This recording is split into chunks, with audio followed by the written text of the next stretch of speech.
What's up, guys? Welcome back to the channel. Here we are with another reaction. In this one we have, what was your biggest surprise on arriving in the Netherlands? Excited to find out people's biggest surprises about the Netherlands. Before we don't jump in, if you guys happen to enjoy, don't forget to smash subscribe, get a video a thumbs up.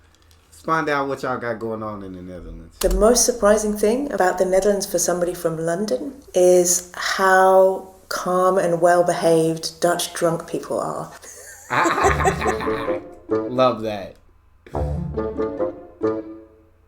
The first time that I came to the Netherlands, I was amazed how people were sympathetic and friendly with me. The surprising me is the country is so small, but the people's mind is so huge. The thing that has astonished me is how friendly they are. If you pass them when you're biking, everyone says hi. And the first couple of days I wasn't responding because in California we'd never do that. Whenever I've just been like cycling around or I've been like walking to the shops, people will always say, "Oi." I find it strange because you don't know them. You never get that in Southeast London. It gives you a friendly atmosphere between you, and sometimes it opens up into a conversation. A guy would be walking his dog and then he'd start talking about the weather or whatever after he said hi. You have to say hello to 40, 50 people on the way. They are very polite, I think over polite. A guy came out with his truck. He had to make a left-hand turn and I was just sitting at the bench. He pulled out and he was going like this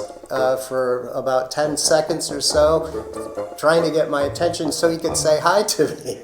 When I came here, all my That's absolutely funny. I freaking love that though. You hear from multiple people like they're just very nice, very warm, very polite. Some people aren't used to that culture where hey, hi, you got people when you're walking somewhere, hey, how you doing? People talking to you, hey, greeting you, smiling at you. That's just like very nice for me. I absolutely love that. Shout out to the Netherlands. All right, let's keep it going. my girlfriends at home said, "Oh, you have a Netherlander." And I said, "Why? Why is it so special?" "Oh, they are so open, they are so nice, they are this, and they are." The Dutch mentality and the people that they are direct. Dutch people say everything very directly. You can have all kinds of thinking. Nobody will feel strange, feel shocked. They speak very loudly than Japanese people. When I'm in the class, I have to speak loudly than normal. One thing I found really surprising about here is that people give out their bank account numbers to other people. Like that would just never happen in the United States. Like, oh, you can pay me. And I said, okay, well, how? Here's my bank account number. That just would not happen. Coming from the south of Italy, I just like it was they just use a different system, which is why they're able to give out their bank account number without worry. They use a different system than you, where you get out your bank account number in the U.S. God dang it, you might wake up and see zero money in your account hacked. But so the Dutch are very direct. Directness can be good. If you're not from a culture that's direct, you probably see it as rude, and it probably hurts your feelings in some way, form, or fashion. But get over that. I don't mind directness. But yeah, and then my guy said Dutch people are very loud, come from the U.S. or we're called loud all the time, so completely understand that. just used to the fact that people would not stick to their words. So what I was very surprised is what was the difference between the Italian way of hiring person and the way that they say they do it here. The most surprising, the lack of hierarchy that we see in our organizations compared to the United States. In Japan, in the school, we have to respect teachers, respect old people. In the Netherlands, after the class, we always drink beer or do karaoke with my teachers. We are very equal, so that is very impressive for me. I found it very surprising that they throw this most amazing carnival party down in the South, the Catholic South, on a par with Venice or parts of South America. You know, that was to see the Dutch going totally wild. That was such a shock. How tall everyone was. I knew there was like tall people here. But then when you stand in a concert and there's just no way you're going to see anything. The smell of the country. You can feel the smell of the cows or the sheep. Surprised me. That is really surprising because this is everywhere. I felt the smell and I said, oh my gosh, I stepped into something and I started to look my shoe and it was nothing there. And I said, oh my gosh, a bird pooped in my hair. And I started to look my hair. Then I said, oh my gosh, maybe I'm sick. We don't have the alarm. They said, I'm not used to smelling it. Where is it coming from? It's not on my shoes, it's not on my hair. What is it? So you can smell the cow, the sheep, you can smell the animals everywhere. They said it's everywhere. You like, where is the smell coming from? They said, abort.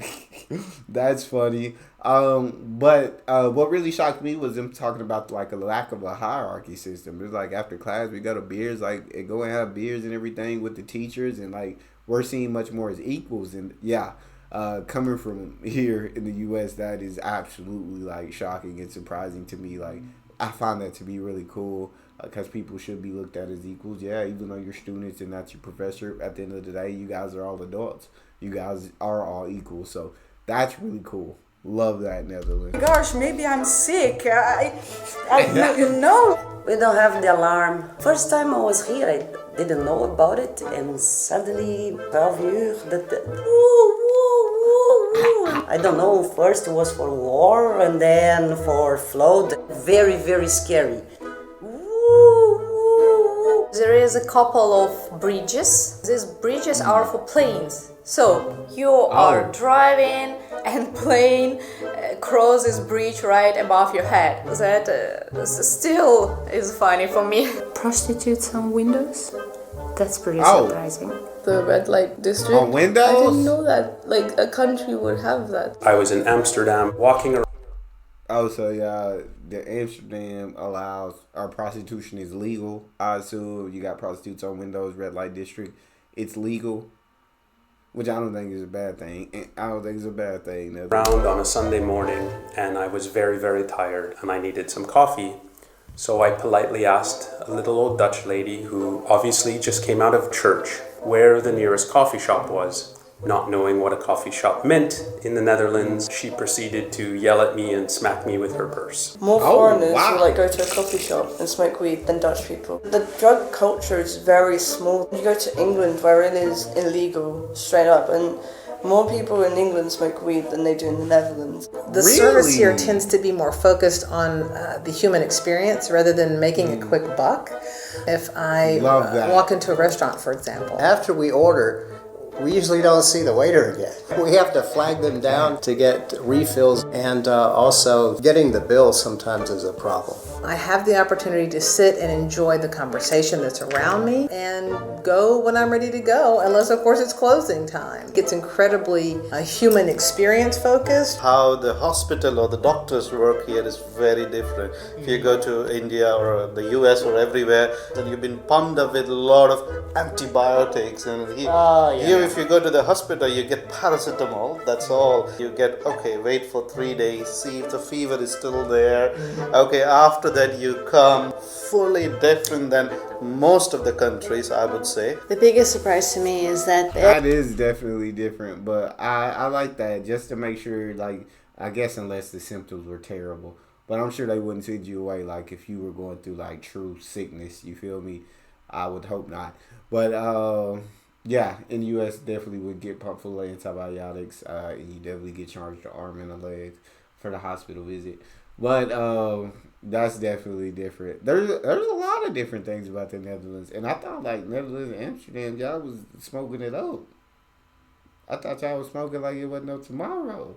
But they said nah, like in the UK where the drugs are illegal, they smoke more in the UK than in the Netherlands. So that's very different. Customer service is kind of like customer service stories I've heard throughout Europe compared to the U.S. where they're not just rushing you out the door, but rather allowing you to enjoy your time, allowing you to enjoy company, enjoy conversation. They're not trying to rush you out and get the next people in. And then also about flagging the waiter or waitress down. Yeah, same thing. I've heard multiple stories.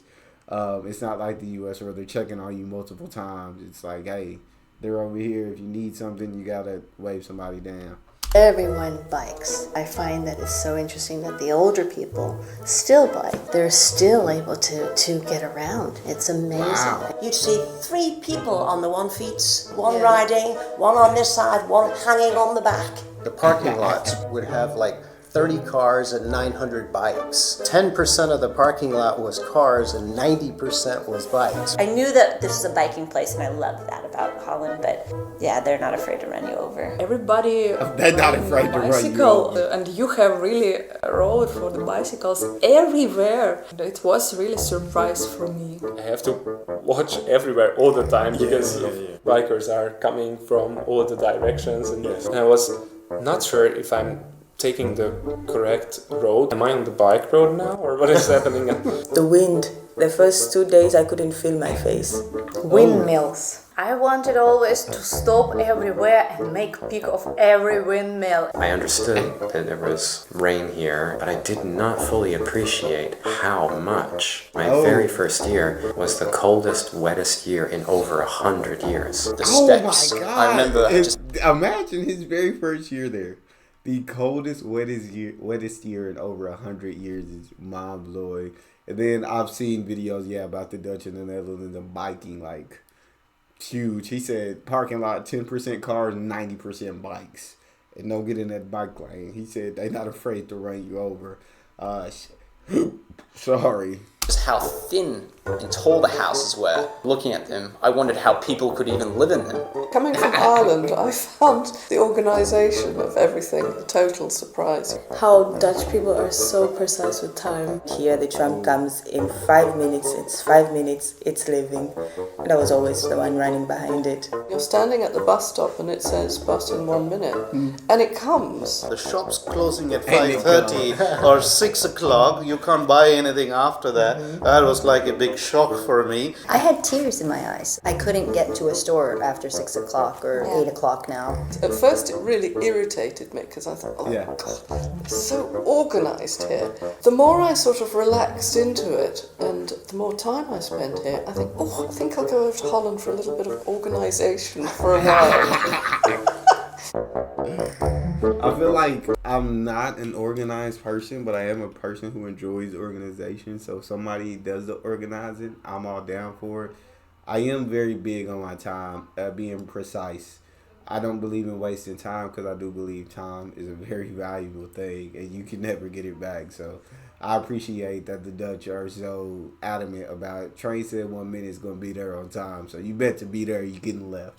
But absolutely love this video about all these different people coming from different places in the world talking about their experience in the Netherlands.